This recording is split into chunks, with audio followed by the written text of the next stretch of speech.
লক্ষ্মীপুরের রায়পুরে সমন্বয়কের নাম ব্যবহার করে আল মাজেদ সিয়াম নামে একজন দাপিয়ে বেড়াচ্ছে। কখনো বৈষম্য বিরোধী ছাত্র আন্দোলনের সমন্বয়ক, আবার কখনো উপজেলা প্রশাসনের লোক হিসেবে নিজের পরিচয় দিচ্ছে। পরবর্তীতে অনেকেই অভিযোগ তোলে সিয়ামের বিরুদ্ধে।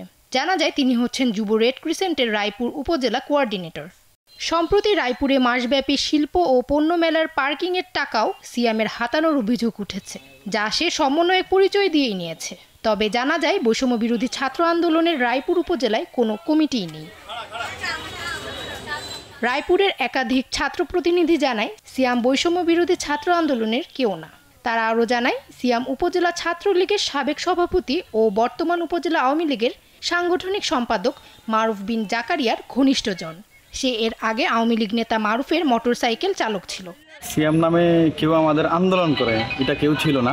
রেড কিচেনের সংগঠনের নামে এসে সে আগে ছিল ছাত্রলীগ, সে এখন এই রেড কিচেনের নাম দিয়ে সেই তার ওই অহবারটা কাটতেছে। আসলে সে তো উপজেলা আওয়ামী লীগের সাংগঠনিক সম্পাদক মারুফ বিন জাকারিয়ার একজন ড্রাইভার ছিল। আমরা দেখতে আসছি কালকে সেম একই অবস্থা হয়েছে।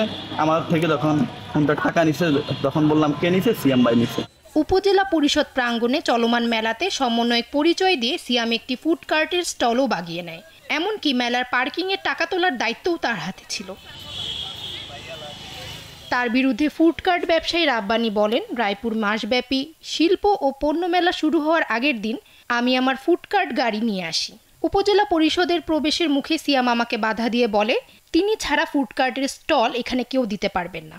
ওরা যখন বলছে আমি ছাত্র সমন্বয়ক, আমি বললাম যে আমি এখানে একটু বসাইতে চাচ্ছি, যদি কারো অনুমতি লাগে আমি অনুমতিটা নিব, আপাতত আমাকে বসাইতে দেন, এত রাত হয়েছে, এটা আমি কই নিব এখন। তো পরে বললো যে এটা বসাইতে পারবেন না, পারমিশন ছাড়া আপনি এখানে বসাইতে পারবেন না। তো আমি ওনাকে জিজ্ঞেস করলাম আপনি কে? তো উনি উত্তরে বলল আমি এখানে দায়িত্বে আছি। তখন আমি জিজ্ঞেস করলাম কি দায়িত্বে, কোন পদে আছেন আপনি? তখন বলল যে আমি উপজেলার দায়িত্বে আছি। তো আপনি কে? উপজেলার দায়িত্বে তো পদ থাকতে হবে, আমি ছাত্র সমন্বয়ক। এছাড়া বিষয়টি নিয়ে ক্ষোভ প্রকাশ করে রায়পুর উপজেলা বৈষম্য বিরোধী ছাত্র আন্দোলনের ছাত্র প্রতিনিধি আব্দুল মোতালেব।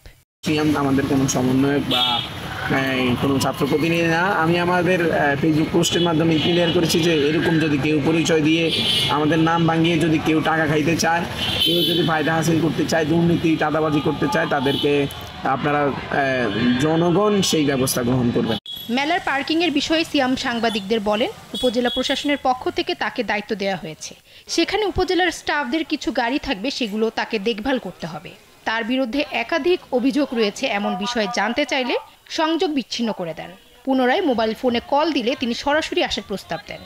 এক পর্যায়ে আবারও সংযোগ বিচ্ছিন্ন করে দেন।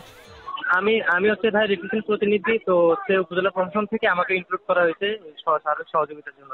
জি সার্বিক সহযোগিতা অথবা কোনো হেল্প লাগবে এভাবে করার জন্য। তা ছাত্র প্রতিনিধিরা বলতে পারবে হ্যাঁ, আর হচ্ছে ছাত্র প্রতিনিধিদের সাথে যখন কোনো হেল্প লাগে সেই হেল্পটুকু আমি করতেছি। এটা উপজেলা প্রশাসনের স্টাফ আছে কিছু আর কি, তো ওরা হচ্ছে যে পার্কিং এর টাকা ইস্যু করে পার্কিং এর ক্ষেত্রে হচ্ছে দেখাশোনা, ওদের কোনো হেল্প লাগলে ওইটাই। হ্যাঁ, আপনি সরাসরি আসেন না, সরাসরি কথা বলতেছি, আমি একটু বাইকে শুনছি। রায়পুর উপজেলা নির্বাহী কর্মকর্তা মোহাম্মদ ইমরান খান বলেন, টাকা নেয়া বা চাঁদাবাজির বিষয়টি আমার জানা নেই। সিয়ামকে রেড ক্রিসেন্ট সদস্য হিসেবে চিনি।